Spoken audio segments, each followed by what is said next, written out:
A doutrina espírita esclarece muito bem que existe um Instituto Universal da Justiça Divina que é regido pela lei de causa e efeito, ação e reação, que não, segundo a própria sabedoria evangélica, não cai uma folha de uma árvore sem que Deus o queira.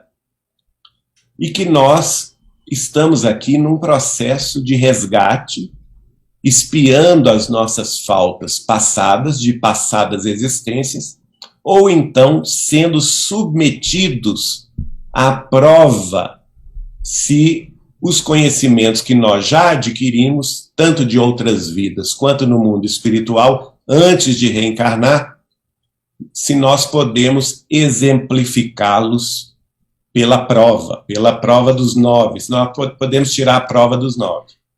Então, vejam bem que não existem inocentes.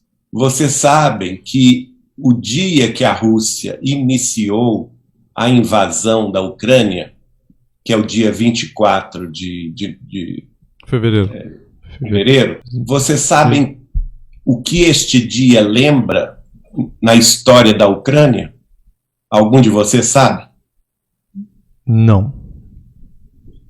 Exatamente. Antes da Segunda Grande Guerra Mundial, portanto, antes de 1939, a população ucraniana, não o governo, a população ucraniana, no dia 24 de fevereiro, resolveu perseguir e matar os judeus. De próprio punho. Eles foram aos estabelecimentos geridos pelos judeus, foram às sinagogas, foram às casas dos judeus, arrastaram-nos para as ruas e os mataram a sangue frio. Isso há 80 e poucos anos atrás. Não como, sim, não como Ucrânia em si, era como União Soviética. Mas esse fato ocorreu somente na Ucrânia. Ah, entendi. Esse fato não ocorreu na União das Repúblicas Socialistas Soviéticas. Ele ocorreu na Ucrânia. Uhum. A população da Ucrânia fez isso com as próprias mãos. Então vejam bem que não existem coincidências, não é? Justamente nesse dia, agora em 2022, eles vão ser invadidos pela Rússia, a população civil está sofrendo. Assim como... E outra coisa, hoje, quem preside a Ucrânia é um judeu. O Zelensky é judeu. Isso tudo é coincidência? O que vocês acham? Não existe coincidência, né? Não existe coincidência. Então não existem também inocentes. Nós não estamos aqui querendo culpar ninguém, não existe essa história de inocentes, de culpados. Na doutrina a gente aprende que não existe vítimas, né? Não existem vítimas. Nós todos somos culpados, erros clamorosos do passado. E nós já vivemos inúmeras, centenas, milhares de vidas, já promovemos guerras, revoluções sangrentas, saques, matanças indiscriminadas, até mesmo em nome do Cristo nós fizemos isso.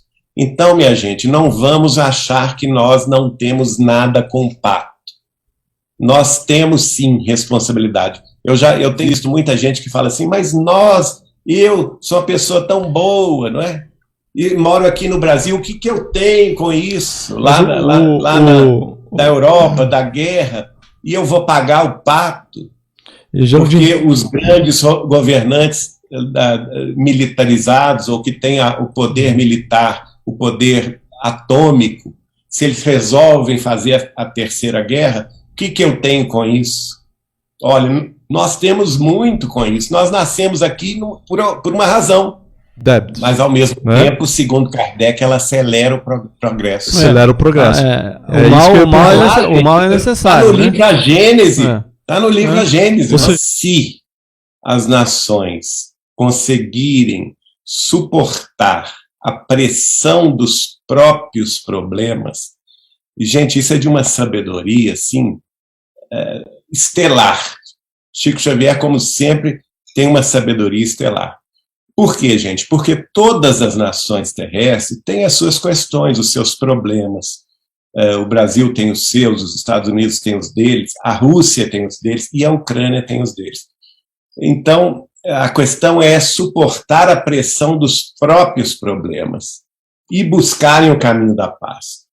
Então, vamos pensar agora na situação fática. A situação fática é o quê?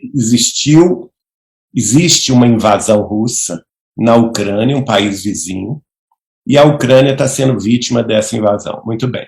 Dentro disso está tendo um bombardeio indiscriminado, a fuga da população civil nos corredores humanitários, muitas mortes, infelizmente, de parte a parte.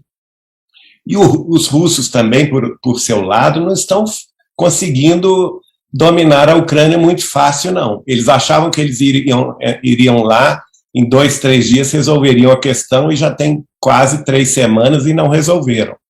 Então, vejam bem, existem pressões muito intensas.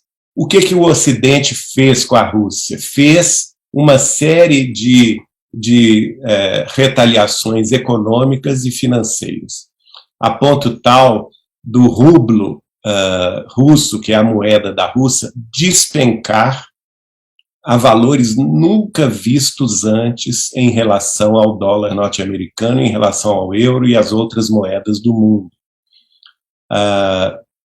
A Rússia está vivenciando internamente, por causa desta decisão errônea, a maior crise econômica da sua história, que pode, eventualmente, inclusive, fazer com que a própria população russa se revolte contra essa situação e deponha o Putin. Veja bem, tudo isso são pressões internas que estão ocorrendo. Na própria Ucrânia, a própria devastação da guerra põe uma pressão também no presidente Zelensky para ele acabar com isso entrando num acordo.